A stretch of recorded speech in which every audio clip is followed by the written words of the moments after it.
Hello beautiful ladies, नमस्ते and welcome back to my channel. Makeup मन्डेमा फेरि पनि स्वागत छ तपाईँहरूलाई। यो मेकअप मन्डे चाहिँ हामी श्रावण स्पेसल भनेर सेलिब्रेट गर्न गइरहेका छौँ। त्यसको लागि यो रेड ब्लाउज अनि ह्यान्डमेड रेसम सिल्क साडी ग्रिन कलरमा हिसी मेरो क्लोजेटबाट। हिसी मेरो क्लोजेटको फेसबुक र इन्स्टाग्राम लिङ्क चाहिँ म तल डिस्क्रिप्सन बक्समा दिने गइरहेको छु तपाईँहरूको लागि। श्रावणको महिना, श्रावणको सोमबार हामी नेपाली नारीहरूको लागि एकदमै महत्त्वपूर्ण छ। संसारको जुनै कुनामा भए पनि यो महिना चाहिँ हामी स्पेसली रातो हरियो पहेँलो चुरा टिका पोते अनि रातै हरियो पहेँलो लुगा लाएर सेलिब्रेट गर्ने गर्दछौँ। सो त्यही भाइब सेलिब्रेट गर्नको लागि आज म पनि हरियो साडी लगाएर हरियो चुरा, हातमा मेहन्दी अलिअलि गइसक्यो अनि पोते टिका सिन्दुर लगाएर आएँ। आज हामी एकदमै simple eye makeup look create गर्न गइरहेको छौँ with a little hint of green. So तपाईँहरूलाई यो भिडियो मनपर्छ होला भन्ने आशा गर्दछु। विदाउट एनी फर्दर डिले अब let's get started with the video. मैले मेरो फेस चाहिँ फेस वासले वास गरेर आइसकेँ। अब मैले चाहिँ मेरो फेसमा कुनै पनि प्रोडक्ट छैन। म अब सुरुदेखि तपाईँहरूलाई देखाउनु गइरहेको छु म के प्रोडक्टहरू अप्लाई गर्छु भनेर। So the first one is hyaluronic acid 3 drop,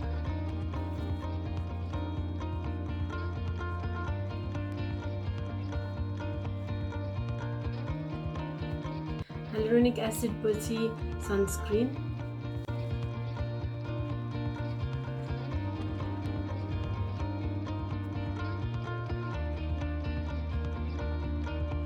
सनस्क्रिनलाई चाहिँ म एकैछिन फेसमा अब्जर्भ हुन दिन्छु। त्यसपछि finally moisturiser.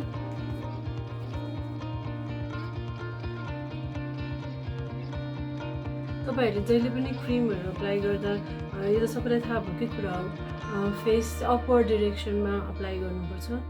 Sunscreen moisturiser serum लगाउने प्रोसेसलाई चाहिँ हामी स्किन प्रिपरेसन भनेर भन्छौँ। अब यसपछि चाहिँ मेन मेकअपको स्टेप्स स्टार्ट हुन्छ। So the first one after the application of moisturizer is primer. मैले चाहिँ आज यो वेट एन्ड वाइल्डको फोटो फोकस फेस प्राइमर भन्ने युज गर्न गइरहेको छु।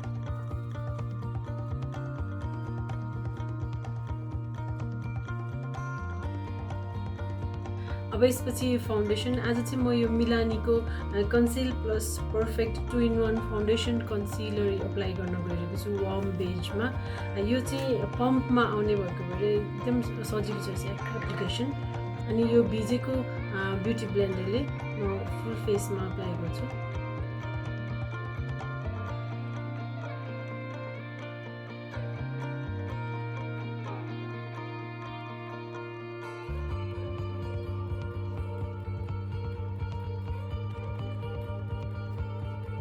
हामीले फाउन्डेसन अप्लाई गर्दाखेरि चाहिँ जहिले पनि घाँटीमा अनि आफ्नो कानतिर लगाउन चाहिँ कहिले पनि नबिर्सने, नत्र भने स्किन फेसको कम्प्लेक्सन डिफ्रेन्ट अनि कान र घाँटी चाहिँ ठ्याक्कै छुट्टिन्छ। ब्याकलेस ओपन ड्रेसेसहरू लगाउँदा त अझै फाउन्डेसनलाई चाहिँ जता जता एक्सपोज हुन्छ त्यो एरियामा लगाउँदाखेरि चाहिँ नेचुरल देख्छ, सबै स्किन टोन एउटै देखिन आउँछ।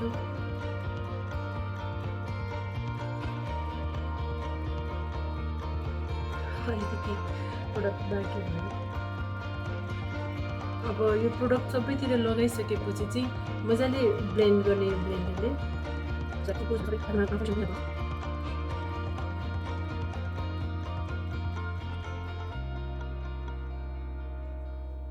फाउन्डेसन पछि अब यो कन्सिलर, स्किन डिस्कलरेसन्स र अलिकति अन्डर आइजमा चाहिँ यो कन्सिलर अप्लाई गर्छु।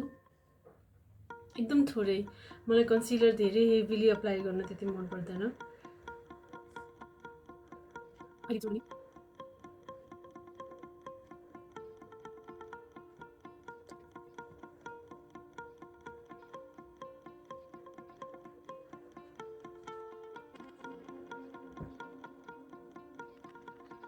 चाहिँ ब्लेन्ड गर्दाखेरि चाहिँ अलिअलि कन्सिलर ब्लेन्डरमा बाँकी हुन्छ। सो जहाँ मन लाग्छ आफूलाई, डिस्कलरेसन जस्तो जहाँ देखिन्छ त्यहाँ चाहिँ यो त्यही सेम साइड अफ ब्लेन्डरले अनि अलिअलि ब्लेन्ड गर्ने।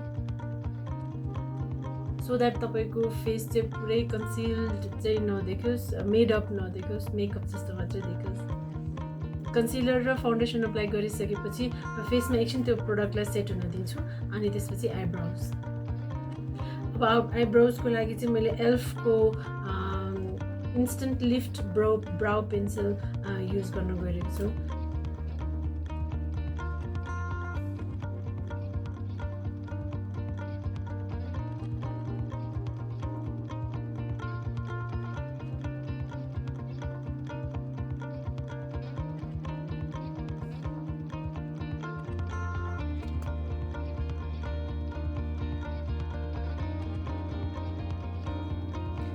आइब्राउज पछि चाहिँ म अब फेसलाई लुज पाउडरले सेट गर्छु। आज म मेरो क्लिनिकको ट्रान्सपरेन्सी न्युट्रल नम्बर 8 मा छु म चाहिँ।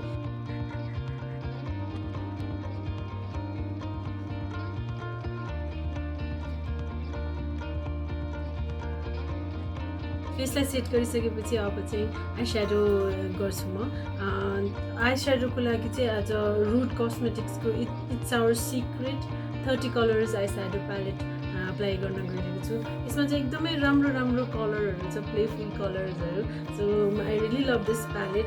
यसको लागि आज चाहिँ म यो उलाला भन्ने सेड अनि त्यसपछि प्रोनाउन्स पनि गर्नु आएन, यो के हो?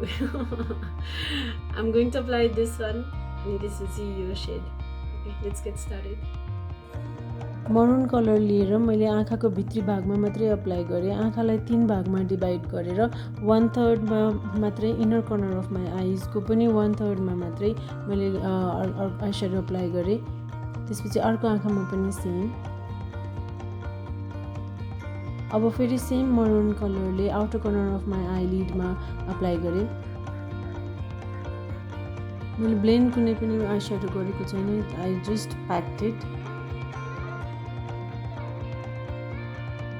अब ग्रीन कलर लिएर बिचको रिमेनिङ पोर्सनमा प्याक गरेँ आई स्याडोलाई फेरि।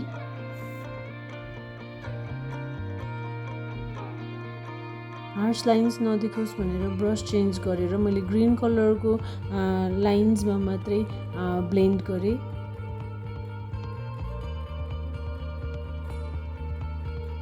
हार्स लाइन्स नदेखोस् भनेर फेरि मैले ब्रस चेन्ज गरेर फेरि ब्लेन्ड गरेँ।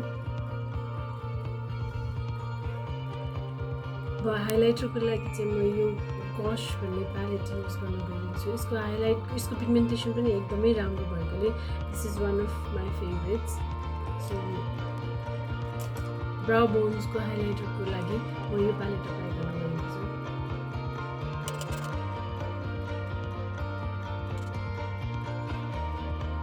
ब्राउ बोन्स तपाईँले हाइलाइट गर्दाखेरि चाहिँ तपाईँको मेकअप चाहिँ आई मेकअप स्ट्यान्ड आउट गर्नलाई धेरै हेल्प गर्छ। This is one of the most essential steps यो आई मेकअपको लागि चाहिँ। त्यसपछि आइलाइनरको लागि मैले मिलानीको स्टे पुट म्याट भन्ने अप्लाई गर्न गइरहेको छु। Eyeliner gets really messy at times, त्यही भएर चाहिँ म अफ क्यामेरा क्विकली गएर आइलाइनर अप्लाई गरेर आउँछु।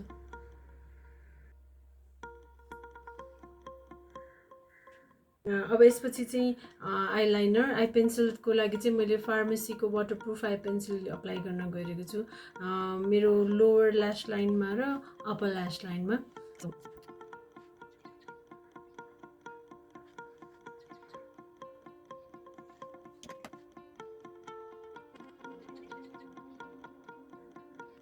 अब यसपछि चाहिँ म अब तल चाहिँ आउटर कर्नरमा ग्रीन कलर अनि त्यसपछि इनर कर्नरमा सेम यो कलर चाहिँ अप्लाई गर्न गइरहेको छु।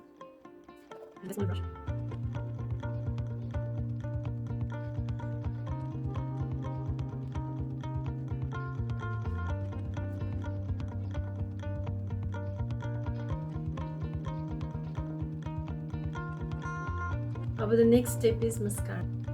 तपाईहरुले मेरो रिसेन्टली अपलोड गरेको सर्ट्स हेर्नु भएको छ भने मेरो मस्काराको वान्ड चाहिँ जहिले पनि यस्तो बेन्ट हुने गर्छ फर इजी एप्लिकेसन।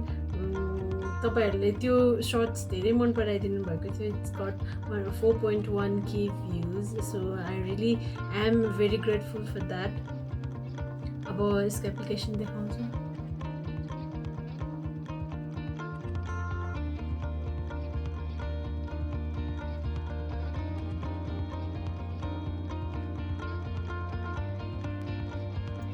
फेसमा मेकअप मेस हुँदाखेरि चाहिँ Q-tips always helps. Eye makeup सकाइसकेपछि चाहिँ मलाई एकचोटि फेरि मेरो फेसलाई चाहिँ लुज पाउडरले सेट गर्न ठिक लाग्छ। सो अब फेरि त्यही प्रोडक्ट लिएर म फेसलाई एकचोटि फेरि लुज पाउडरले सेट गर्छु। अब हाम्रो नेक्स्ट स्टेप इज ब्रन्जर र ब्लसर। ब्रन्जरले चाहिँ फेसलाई म हल्का मात्रै स्कल्प्ट गर्छु आज। So taking an angular brush, अनि त्यसपछि मैले एले गर्लको ग्ल्याम ब्लस कलेक्सन अप्लाई गर्न गएको छु। ब्रन्जरको लागि यो सेड।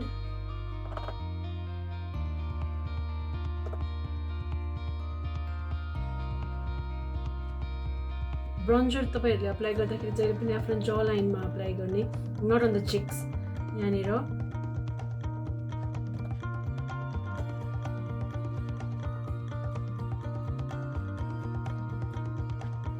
अब यसपछि ब्लसर। ब्लसर चाहिँ अलवेज ब्रन्जरको राइट अबभ यो ब्रन्जर। सो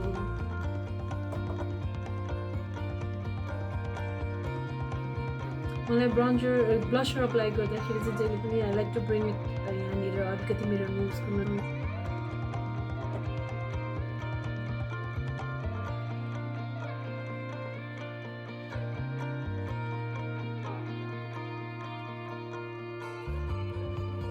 अब यसपछि हाइलाइटरको लागि चाहिँ मेरो फरएभर फेभरेट वेट एन्ड वाइल्डको हाइलाइटर इल्युमिनेटिङ हाइलाइटर अप्लाई गर्न गएको छु with a thinner brush.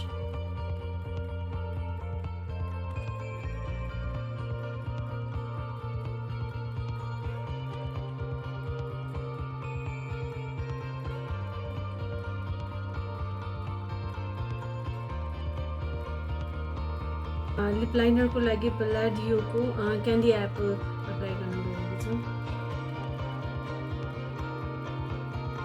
Before applying lip liner तपाईँहरूले चाहिँ जहिले पनि आफ्नो लिप्सलाई चाहिँ मोइस्चराइज राख्नु एकदमै इम्पोर्टेन्ट छ।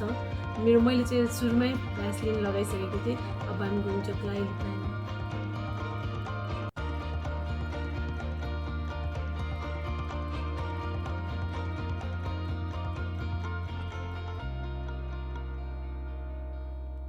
तो लिप लाइनर पछि लिपस्टिक चाहिँ मैले म्याकको ब्रेभ रेड अप्लाई गरिरहेको छु।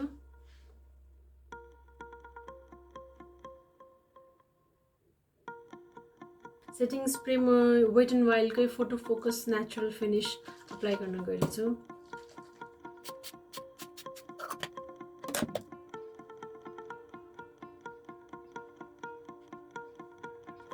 सो हामी चाहिँ हाम्रो मेकअप चाहिँ कम्प्लिट भयो।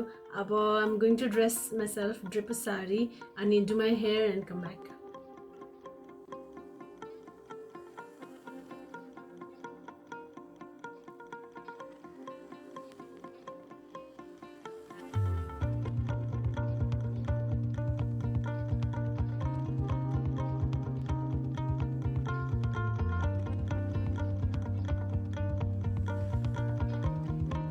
एकदम ब्युटिफुल लुकिङ ब्लाउज अनि ह्यान्डमेड रेशम सिल्क साडीको लागि यु क्यान अलवेज कन्ट्याक्ट हिसी मेरो closet.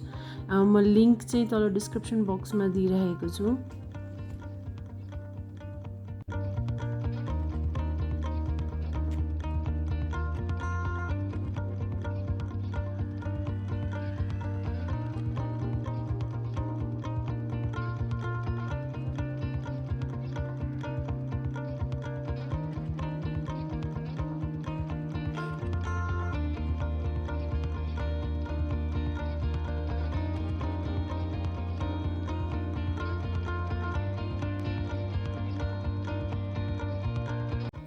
So that was it, ladies. आशा छ तपाईलाई यो भिडियो मन पर्यो होला। If you like this video, please give it a thumbs up. अनि कुनै कमेन्ट छ भने please drop a comment down below.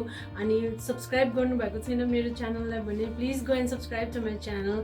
I'll be back with my next one next Monday. Till then, stay home, stay safe, stay gorgeous, take care of yourself, and happy Shravan. Bye.